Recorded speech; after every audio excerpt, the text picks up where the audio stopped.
first heard of Dick Knight when he emerged in the Archer Bellotti years to take over the club. He's a genius of self-promotion, so it would have been front page of the Argus. Dick Knight takes over club. I gave him a little bit of a wide berth at first because as a club we'd had more saviours than the Old Testament. This club is on its last legs. I always remember one fan, and they said the one thing you will remember about Dick, he will never give up. He's like a dog with a bone. Bill Archer has met his match. I realised he was the right man for the job. He bled blue and white. He was a proper Brighton fan.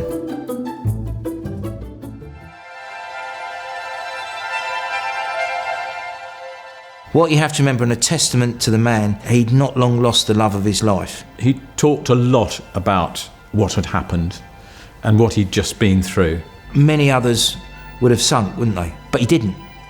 And I know Margie had said to him, go and sort the Albion out. It gave him the motivation. So this was his purpose, this was his project. He was clearly a man on a mission.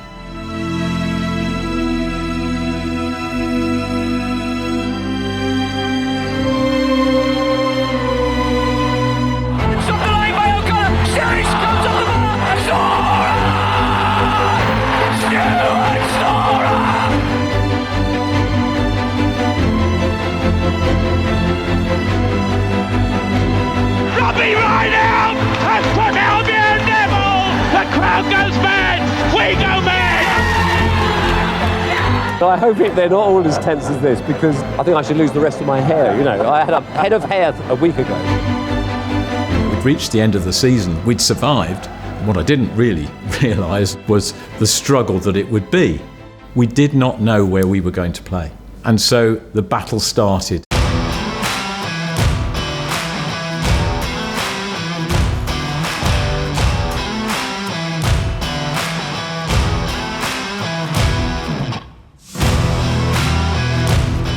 Dick's approach from the word go was, what is a football club? It's the fans.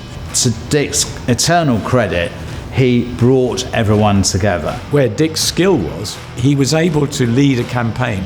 And it was Dick that actually said to us, we should make our campaign humorous and not confrontational. Dick just has an idea about everything, and some of the ideas are frankly crazy. Some of them are so crazy that they're brilliant. We had a lot of fun, and there was a lot of creative ingenuity. At that point, me and Des Lynam were sort of rent-a-celebs. He got promotions at Withdean, he got the bunker mentality, and that spirit was engendered within the fans as well. He's the man! Cheers, Dick!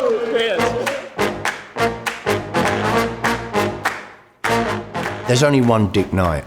I've never met anyone like him. He never shirked coming on the phone in, and he always made great entertainment. You don't get a word in edgeways, really, and you're just like, oh, I'm in the presence of a very large personality. He was telling me about this bloke we'd got on loan, and Dick told me he was world class. All these years later, I'm trying to work out what he was world class at, but it wasn't football. This is my right winger.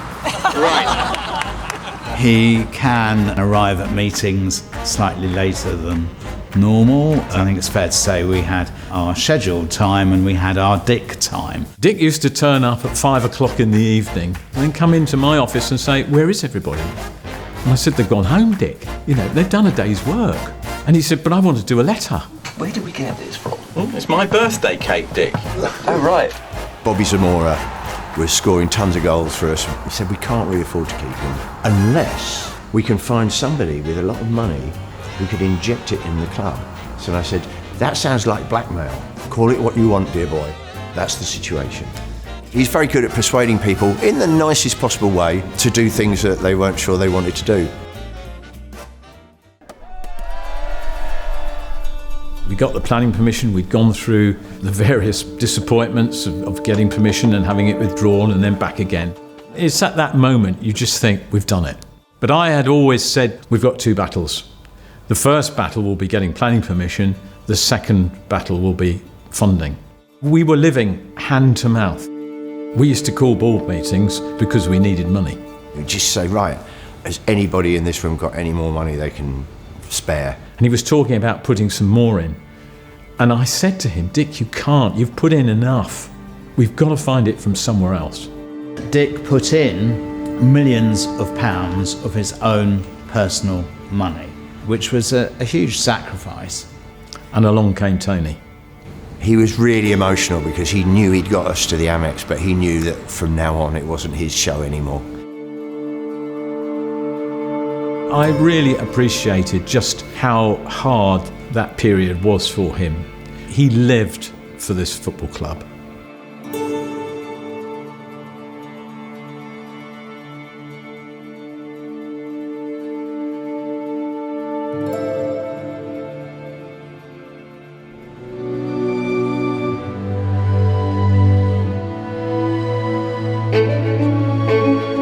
His loyalty was beyond measure. I don't think any of this physically would be here if it wasn't for him.